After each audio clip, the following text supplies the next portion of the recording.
Good morning. If your success is defined as being well-adjusted to injustice and well-adapted to indifference, then we don't want successful leaders.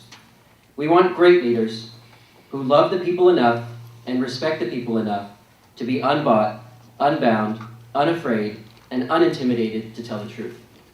Dr. Cornel West. By many measures, Shirley Chisholm was unsuccessful. Despite the historical precedent Chisholm could have set by being the first major party black candidate and woman of color to win the nomination or presidency, her run was stunted by an underfunded and poorly organized presidential campaign. Her interest in electoral politics and call for women to become revolutionaries scared away the endorsement of many in the Black Panther Party. She came in fourth at the Democratic National Convention and lost to the man who lost to Richard Nixon. Still, Chisholm was one of those great leaders.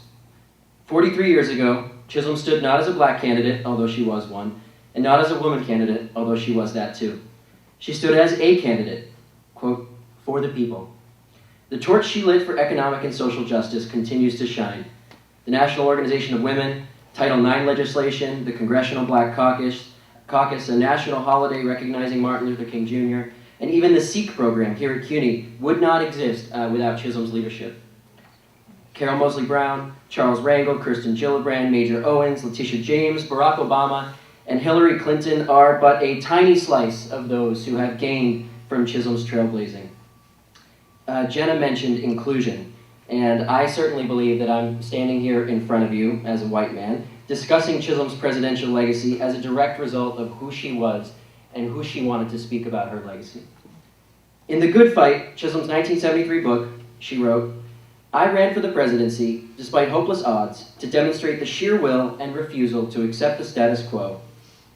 The next time a woman runs, or a black, or a Jew, or anyone from a group that the country is not ready to elect to its highest office, I believe that he or she will be taken seriously from the start. I ran because somebody had to do it first. There is still a very long way to go for racial, gender, and class-based equality in our political system. But we would be a number of very large steps behind without Shirley Chisholm's mettle, courage, and moral fiber. Thank you.